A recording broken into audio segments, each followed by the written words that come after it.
Bueno, buenos días a todos. Mi nombre es Guadalupe Martino y mi grupo de trabajo estuvo conformado por María Durán, Martina Hanselman y Camila Sabiedowski.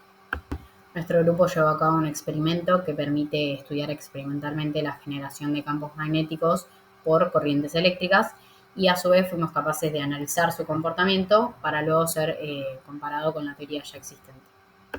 Para introducirnos un poco con la teoría, el magnetismo es un fenómeno físico fundamental que describe la fuerza de atracción o repulsión entre distintos materiales y es el mismo que sienten las cargas eléctricas entre ellas cuando están en movimiento.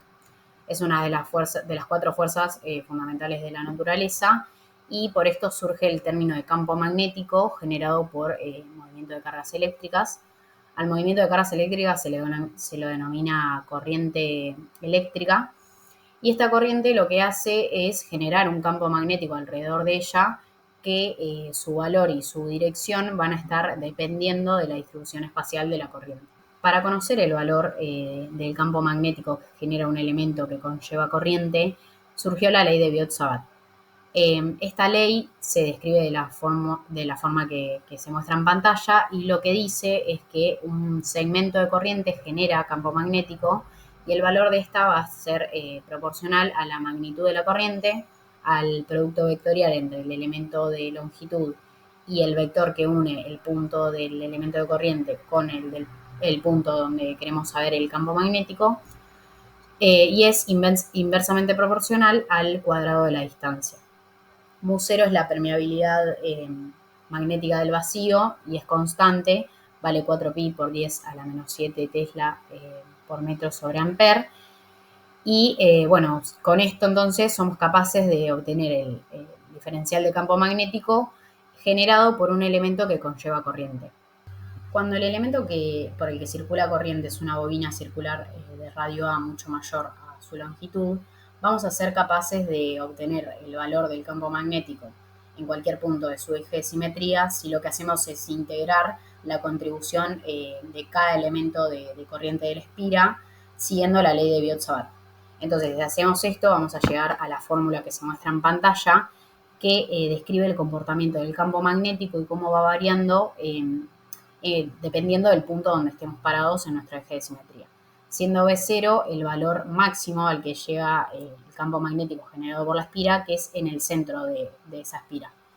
Entonces, si unimos estas dos, se escribe el comportamiento de cómo va variando el campo magnético en función del valor de la posición. Entonces, lo que escribe es que en su centro va a ser mayor y que cuando nos vamos alejando de este punto para cualquiera de los lados, va a ir disminuyendo de forma, simétrica. Bueno, entonces teniendo todo esto en cuenta, nuestro objetivo fue medir el campo magnético de una bobina circular con cantidad de espiras superpuestas conocido y radio A mucho mayor a su longitud a lo largo de su eje de simetría. Además, lo que hicimos fue medir la corriente que circulaba por la misma y el radio de la bobina, bueno, y ya teniendo el valor de la cantidad de espiras para calcularlo todo de forma teórica, como vimos antes, para luego ser comparado con estos dos valores para ser comparados. El sistema experimental que utilizamos fue el que se muestra en la figura.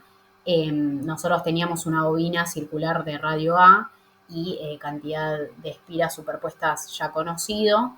En la imagen no se suele apreciar bien, pero en la realidad el radio era mucho mayor que su longitud y lo que hicimos fue establecer un eje de referencia y ubicamos a la espira precisamente su centro en nuestro cero del eje de simetría. Ambos extremos de la bobina fueron conectados a una fuente de corriente y, por lo dicho anteriormente, sabemos que cuando circula corriente se genera un campo magnético. Nuestra intención entonces fue ir midiendo cómo variaba a través de nuestro eje de referencia.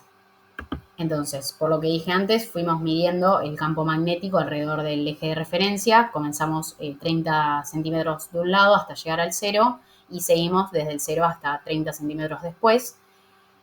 Todo esto con un sensor que estaba conectado a una interfaz de LabQuest que nos brindó el mejor valor de cada campo, su desvío estándar y la cantidad de muestras de cada toma.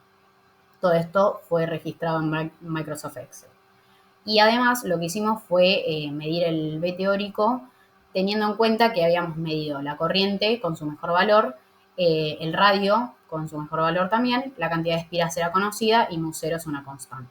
Entonces, por la teoría que mencionamos antes y la fórmula que se muestra en pantalla, fuimos capaces de obtener el valor del campo magnético para el mismo eje que habíamos calculado el experimental, el campo teórico.